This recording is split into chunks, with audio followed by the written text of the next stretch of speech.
guys, welcome back to our 2023 habitat series. We are wrapped up with turkey season. Man, it's been a heck of a spring for us.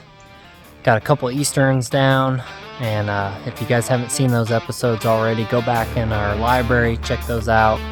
We hunted Nebraska this year, Iowa, and Illinois, and we're lucky enough to be successful in 2 of the 3 states, so definitely a good tour, good turkey tour. We are filling up our sprayer tank right now. We're working on a new water source we just put in, a 300-gallon watering hole. We're going to head down there now, and we're going to show you guys what we're working on this week.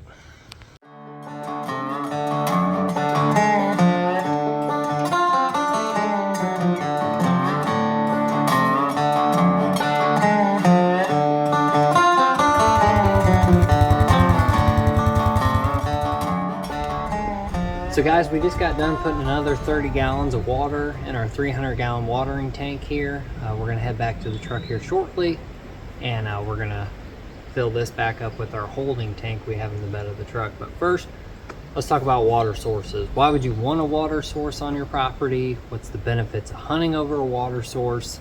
And then lastly, the time of season when you want to utilize hunting over these.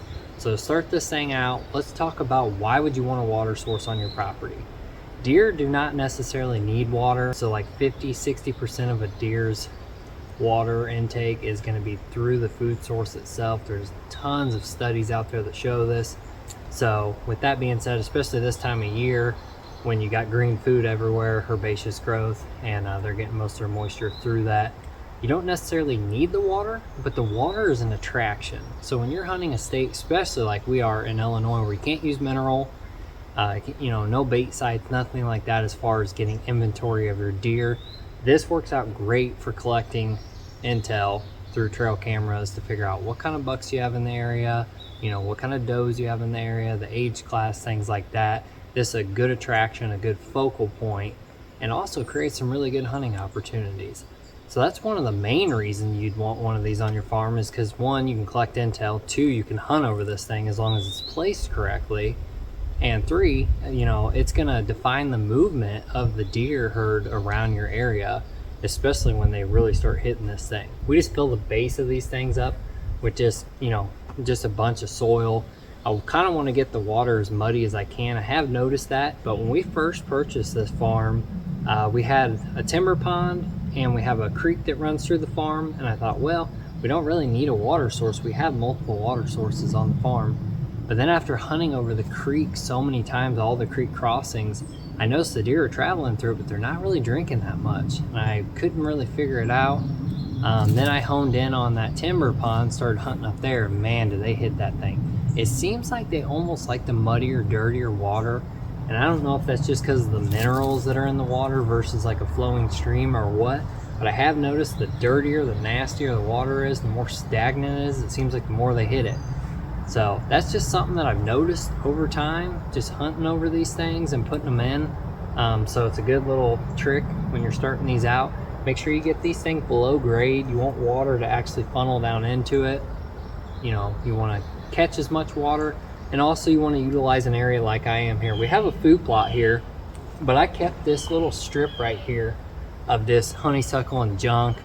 Normally I would clear all that out and remove all the invasives through here, but this is a shady spot and it's 20 yards from the shooting window on the box blind. So I'm not going to have so much evaporation in this spot. So that was one of the reasons I just went ahead and left that. Kind of creates a barrier and a travel route through here. It's going to define the movement. They're going to hit that food source. And I've struggled with this where they come into the food plot, feed, but they don't necessarily want to come right in front of that box blind. And this is going to define that movement. It's going to push them right in front of that shooting window, creating a really good hunting opportunity. So that brings up the second thing. Where should you place these things in comparison to like where your box blinds are, deer stands are, just in general? Where do you want these things at to hunt over them effectively? So one of the first things you'll see here, might be hard to tell in the video, this watering hole is at an angle, just like this. And that's by design. I want these deer to travel down the trail and come around, and when you create the long side of it, quartering away from you just a little bit, what that's gonna do is it's gonna force that deer to be broadside, and then as soon as it turns its head to come into the water tank and puts its head down, By design, that should put that deer quartering away from you, creating a really good shot opportunity. Vice versa, if I would have turned this tank this direction into the trail, that deer would have come and had to actually turn quartering to me. So when placing these things, think about where your shooting lanes are, think about which angle you have it facing, and then, you know, how far forward or backwards you need it based on whether you're hunting a deer stand, or for me, I have a shooting window, so I have a specific spot this has to line up for me to get a good shot through there. And I also film, so that makes it that much harder. So I need to be able to film and shoot my bow through the same window. So I had to put this thing exactly in line with that window. So I climbed up my box blind, I used my rangefinder, found the mark, came out here, marked it, went back up there. It looked perfect, so we started digging. So that's just one of those things to think about when placing these things on your farm, is, you know, creating a shot opportunity and also access. Don't just willy-nilly put these things on a property. I try to define the movement with these, meaning I'm looking for transition route, travel routes, trails, pinch points, crossings. I'm looking for areas that deer are already traveling, and I'm just letting this be the focal point to define the movement.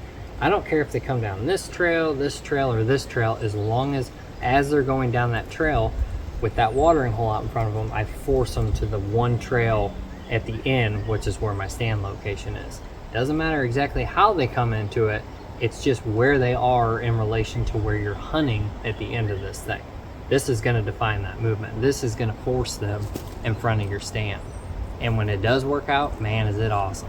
So we talked about, why would you want a water source? It's an attraction. It pulls deer onto your farm. It is something, when they start using it, they will not stop using it. The second thing is, how do you set these up? How do you design them? The third thing is going to be time of season. So for you guys down south and in states where you're hunting early, much earlier than I am, talking about, you know, September or even earlier than September, when they're in velvet and it's hot and, you know, everything's starting to kind of dry out a little bit. The fields aren't quite dried out, but, you know, they're beginning to dry out. October's harvest time, so typically September, you know, it's pretty toasty. It's probably even warmer down there. So this is going to be a great attraction, having a water source on your property during velvet season. Then when we start to get cooler, a lot of times you think, these aren't going to be as attractive because now, you know, it's getting cooler out, they don't need to drink that. That's not how it works. The deer is going to intake moisture through its food regardless. Doesn't matter if it's cold or warm. What is going to happen though is that as it does get cooler, that's the time of season where testosterone is building. And as testosterone is building, these deer are wearing themselves thin. And so that's what creates a good opportunity to use water, utilize water, is those deer, you know, they're wearing themselves down, they're running ragged. You know, half the time you see them with their tongue hanging out of their mouth, you know, late October, especially November. And, you know, just because it's getting frosty doesn't mean these things are going to be frozen. It takes till, you know, middle of December for these things to freeze on you. So they're going to be hitting them like crazy. And also, if this is an area where a doe is spending a lot of time drinking, you know, they associate this with, you know, a line of movement and where does are going to be. Those bucks are going to be coming into these things. A lot of times I like to go ahead and hang a licking vine off here, because then that creates a communal spot too. So those does come in, drink, they hit that licking vine, you know, and then the bucks will come in, they'll scent check that. However, when I'm putting one of these in a food source, sometimes I have things spaced out. I actually have a scrape tree 30 yards from the blind out in front. So they hit that, and then I have the watering hole at 20 yards off to the side. That was just by design, just creating, for me, I wanted a couple different areas for these deer to be able to come to in this food source, just creating higher opportunities for me. Where if I'm just focusing on one travel route, I'll probably just go ahead and put the watering hole, hang the licking vine, and create a whole social area for them, and then hang a stand over that area. So those are a few things to think about. And then lastly, guys, when putting a water source on your property, make sure it's big enough. We've tested this out, 100-gallon water tank. We use these Rubbermaid tanks, they're awesome. 3 years ago, we put a 100-gallon water tank up on it's a bench. It collects water off the hill, off the runoff, and it's got a really, really good trail system that runs along that bench. It's just a good pinch. It's a good area for deer to travel. Put in a 100-gallon watering tank. I've never filled it since. So that proved to me that at least 100 gallons is good. I don't want these things drying up. I really don't want the deer to get acclimated with them and then all of a sudden they dry up and then they disappear, and they, you know, that kind of is it for that until you fill it back up. Then plus then you're going in, leaving scent, you're, you know, having to bring equipment in and water. So just make sure at least 100 gallons. This one, it's in a little bit less shady spot, and I'm not going to have the runoff from the hill, and I really want to make sure that this one stays full, especially being next to the food source, and I know deer are going to be in here nonstop. So I went with 300 gallons. I will tell you this, you're probably going to want a backhoe, or you're going to want, you know, some sandy soil like we had. This is bottom ground. This was super sandy. I dug it out with a shovel. Probably did take me about 3-4 hours to do. But it wasn't that bad. It wasn't like digging in clay and rocks and stuff like that. There's freaking no way. It would it'd kill you. So you might have to get a backhoe, and I know that that's not realistic for everybody, but you can dig these out by hand. I did it. I could have easily went and rented equipment, but I decided, well, it's pretty sandy, let's go ahead and try it, and I dug it out and it worked out great. So we want to get this thing topped off. We're going to get a trail camera. We'll throw one of our reveals over this thing, and as soon as we start collecting intel on this, we will do a follow-up video showing you guys how fast this works, as long as you make sure the water is mucky, you make sure it's on a travel route that they're already using. It's an area that, you know, that deer are going to definitely funnel down, that they're definitely going to be hitting. You know, you can't have these things in areas where deer are not going to be. So as long as you follow all these steps and tips, you guys are going to find success. I hope this was helpful. I hope this was something that maybe triggered a light bulb in your head saying, oh, you know, I wouldn't mind putting a water source on my farm, or, you know, I wouldn't mind adding water to my food plots. Thanks for tuning in on this week's episode, guys.